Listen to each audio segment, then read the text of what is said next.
The Ozark Mountains of Newton County, Arkansas, are a world apart. They're ancient and stubborn. The hills rise and fall like the breath of a sleeping giant. Deep hollers cut through the land, dark and filled with secrets.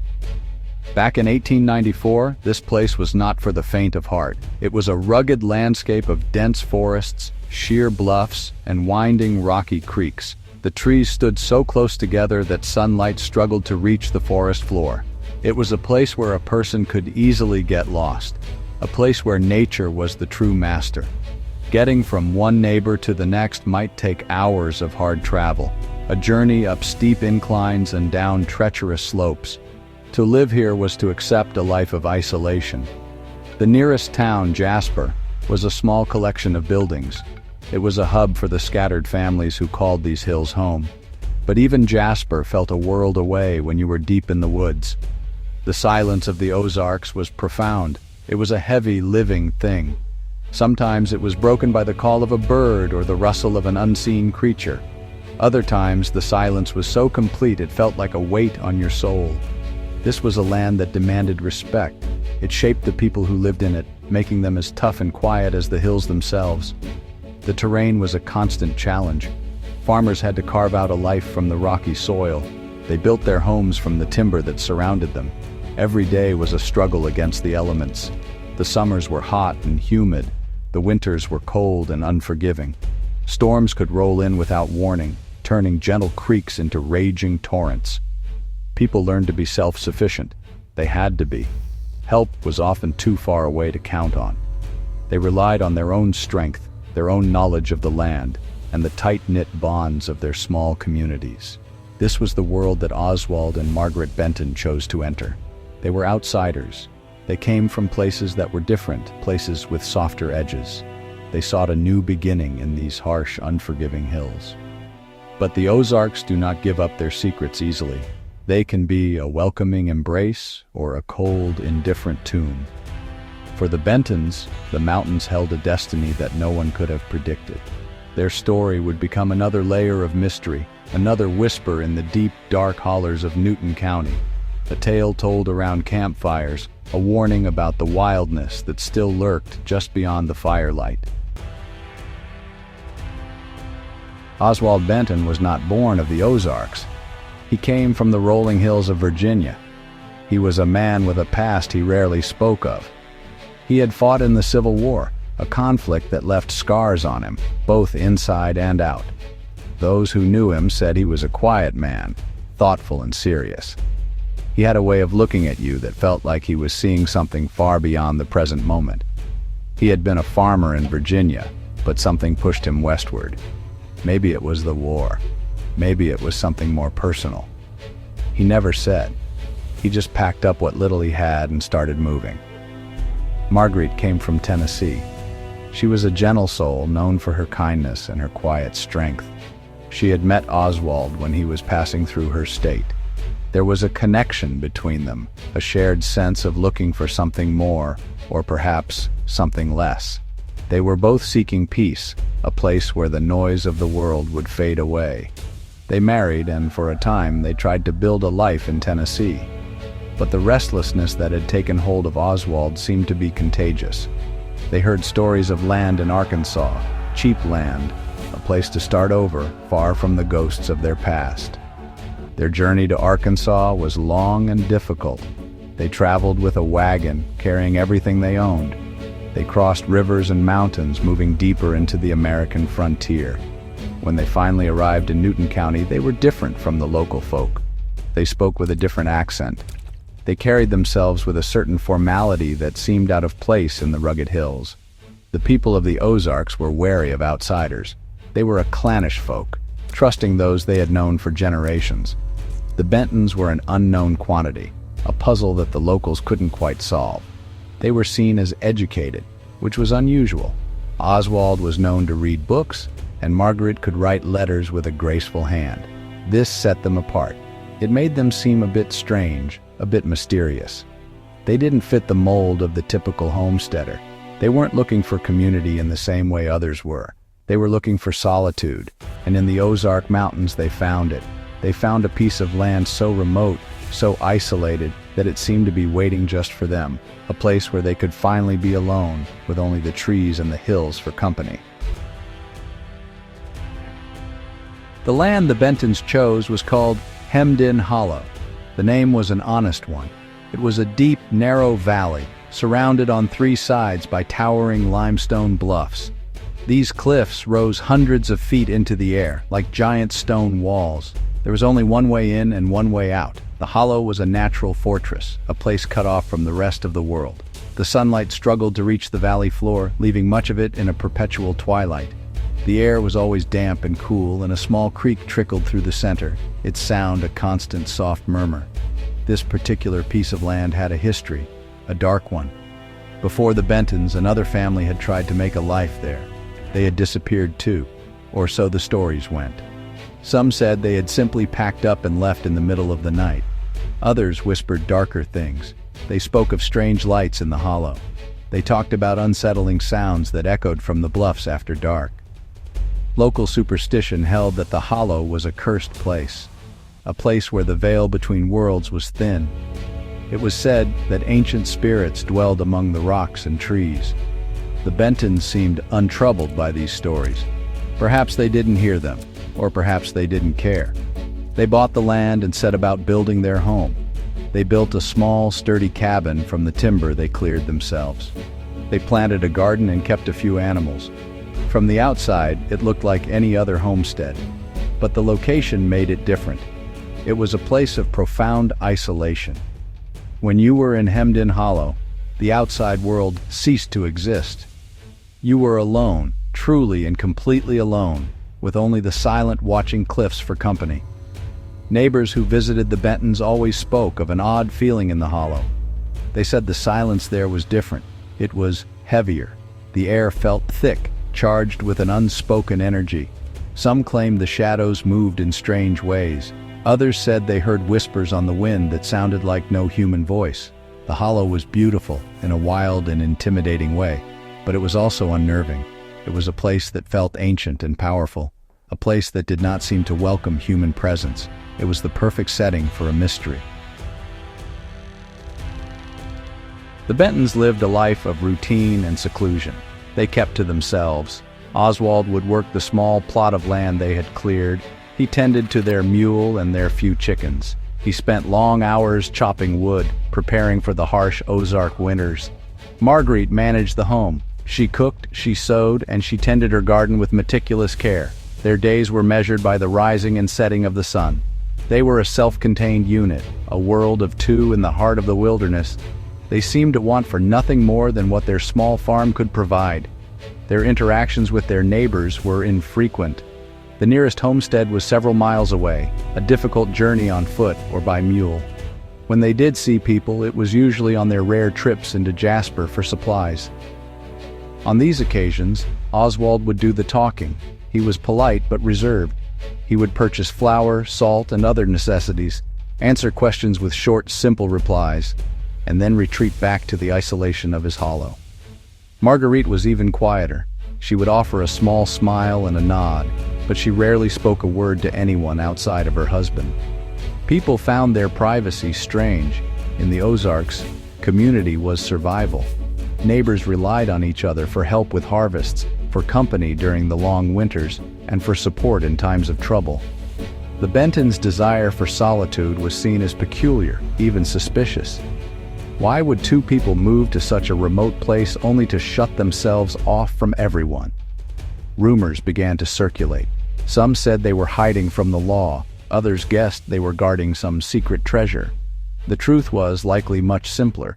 They were just two people who preferred their own company.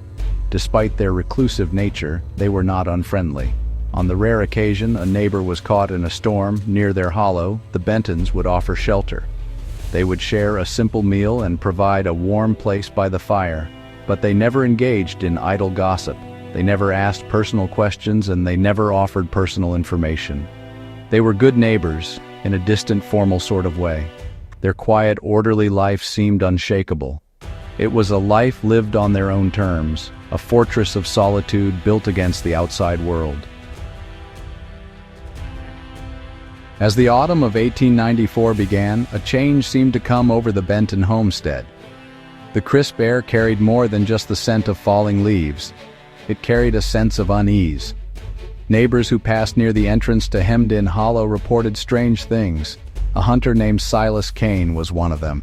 He was tracking a deer near the bluffs when he heard a sound. It was a low, mournful humming, he said. It seemed to come from the hollow itself. It wasn't Margaret singing, and it wasn't Oswald. It was something else, something that made the hair on his arms stand up. Others noticed a change in Oswald Benton himself. He had always been quiet, but now he seemed distracted, haunted. A farmer who saw him in Jasper said Oswald's eyes were constantly scanning the street, as if he were expecting someone. He bought his supplies in a hurry, his hands trembling slightly as he counted out his coins. He seemed jumpy, like a rabbit sensing a predator nearby. When asked if everything was all right, Oswald just shook his head and mumbled something about the changing seasons. But his expression told a different story. It was a look of deep-seated fear. Marguerite was seen even less than usual. A woman who lived a few miles east claimed to have caught a glimpse of her near the creek. She said Marguerite was just standing there staring into the water. She didn't move for the longest time. She just stood as still as a statue, lost in thought.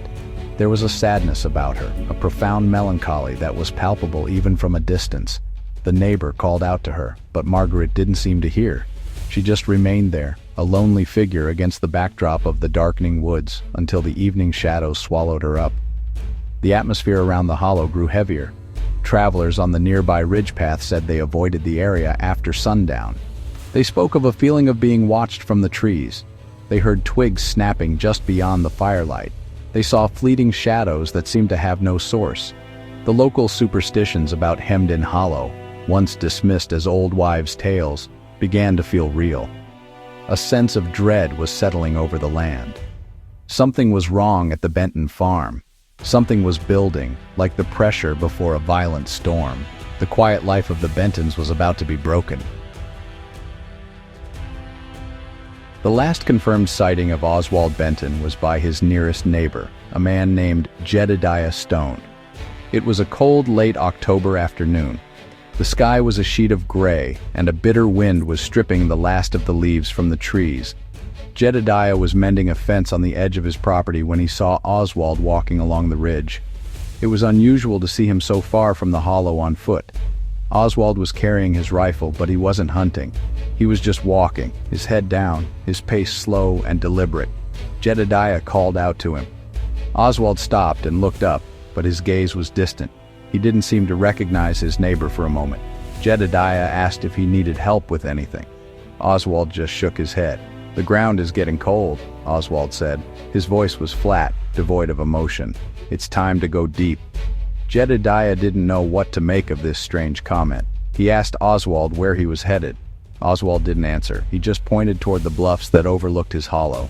Then, without another word, he turned and continued his slow walk toward the rocks. That same evening, another neighbor, a woman named Martha Poole, was looking out her window. Her cabin sat on a rise that had a clear, though distant view of the entrance to Hemmed-In Hollow. Just as dusk was settling, she saw a light. It was a single lantern, moving slowly down the path into the hollow. She assumed it was Oswald returning home, but then she saw a second light, and a third. They were faint, like distant stars, and they seemed to be bobbing and weaving among the trees deep within the hollow, where no path should be. Martha watched for a long time. The lights moved in a strange, almost ritualistic pattern. They would gather together, then move apart, then gather again. It was unsettling. She had never seen anything like it before. There was no sound, just the silent, ghostly dance of the lights in the darkness. She thought about sending her husband to investigate, but the hollow had a fearsome reputation, especially at night. She convinced herself it was just foxfire, or some other natural phenomenon. She went to bed, but the image of those strange, silent lights stayed with her. It was the last sign of life ever seen at the Benton homestead. A week passed, then 2. The weather turned colder. A light snow dusted the tops of the hills. Jedediah Stone started to worry. He hadn't seen any smoke from the Benton's chimney. That was unusual. With the nights getting so cold, a fire was a necessity. He decided to check on them. He saddled his mule and made the long trek to Hemmed-In Hollow. The silence on the path was deeper than usual. The birds were quiet. The squirrels were nowhere to be seen. It felt as if the entire forest was holding its breath. When Jedediah reached the cabin, his unease grew. The door was slightly ajar, swinging gently in the wind. He called out Oswald's name, then Margaret's. There was no answer, only the sound of the wind whistling through the cracks in the cabin walls. He pushed the door open and stepped inside. The cabin was cold. The fireplace was filled with gray, dead ashes. A layer of dust covered everything. It was clear that no one had been there for days, maybe longer. But it was the state of the cabin that was most disturbing. The table was set for dinner. 2 plates, 2 cups, 2 sets of silverware. A pot of stew sat on the cold hearth, a thin layer of mold growing on its surface. It was as if the Bentons had been about to sit down for their evening meal when they were interrupted. Their coats were still hanging on pegs by the door. Oswald's reading glasses were on a small table next to his favorite chair, a book lying open beside them. Marguerite's sewing basket was on the floor, a needle still threaded through a piece of cloth. Everything was in its place, except for the people. Jedediah checked the rest of the small property. The chickens were gone from their coop. The mule was missing from its small lean-to. But there were no signs of a struggle. No overturned furniture, no broken windows, no blood. It was as if Oswald and Margaret Benton had simply vanished into thin air. He looked around at the towering bluffs that surrounded the hollow. They seemed to watch him, silent and imposing. A cold dread washed over him. He backed out of the cabin, closed the door, and hurried away from that silent, empty place as fast as his mule could carry him. News of the Bentons' disappearance spread quickly through the small communities of Newton County. Jedediah Stone alerted the sheriff in Jasper, and a search party was formed. A dozen men, all experienced hunters and trackers, made their way to Hemmed-In Hollow. They were a grim, determined group. They knew these hills better than anyone. They were confident that if the Bentons were out there, they would find them.